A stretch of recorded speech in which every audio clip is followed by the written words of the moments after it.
Hello all. ಇವತ್ತು ಒಂದು ಆರೋಗ್ಯಕರವಾದ ಚಹಾ. ಬೆಳಗಿನ ಜಾವದಲ್ಲಿ ನಾವು ಇದೊಂದು ರಿಫ್ರೆಶ್ ಡ್ರಿಂಕ್ ಕುಡಿದ್ರೆ ನಮ್ಮ ಇಡೀ ದಿನ ಆ್ಯಕ್ಟಿವ್ ಆಗಿರುತ್ತೆ. ಅದನ್ನು ಹೇಗೆ ಮಾಡೋದು ಅಂತ ನೋಡೋಣ.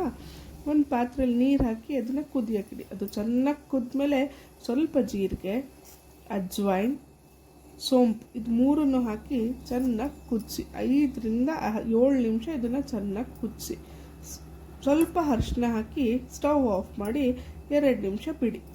ಈಗ ಒಂದು ಗ್ಲಾಸ್ಗೆ ಅರ್ಧ ಸ್ಪೂನ್ ನಿಂಬೆ ರಸ ಹಾಕಿ ನಾವೇನು ಚೆನ್ನಾಗಿ ಕುದಿಸ್ಕೊಂಡಿರ್ತೀವಿ ಆ ಮಿಶ್ರಣವನ್ನು ಹಾಕಿ. ಮಾರ್ನಿಂಗ್ ಒಂದು ರಿಫ್ರೆಶ್ ಡ್ರಿಂಕ್ ರೆಡಿ.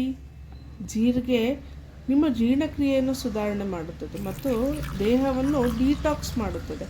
ಸೋಂಪು ನಿಮ್ಮನ್ನು ಇಡೀ ದಿನ ತಾಜಾತನ ನೀಡುತ್ತದೆ, ಗ್ಯಾಸ್ಟ್ರಿಕ್ ಸಮಸ್ಯೆ ನಿವಾರಣೆ. ಅಜ್ವೈನ್ ಹೊಟ್ಟೆ ನೋವು ಶಮನ, ದೇಹದ ತೂಕವನ್ನು ಸಮತೋಲನವಾಗಿ ಇಡುವಲ್ಲಿ ನಮಗೆ ತುಂಬ ಎಷ್ಟೆಲ್ಲ ಬೆನಿಫಿಟ್ಸ್ ಇದೆ ಅಂತ. ಇದನ್ನು ದಿನ ಕುಡಿಯೋದ್ರಿಂದ ನೀವು ರಿಫ್ರೆಶ್ ಆಗೂ ಇರ್ಬೋದು ಮತ್ತು ನಿಮ್ಮ ಹೆಲ್ತ್ ಕೂಡ ಮೇಂಟೈನ್ ಮಾಡ್ಬೋದು. Thank you.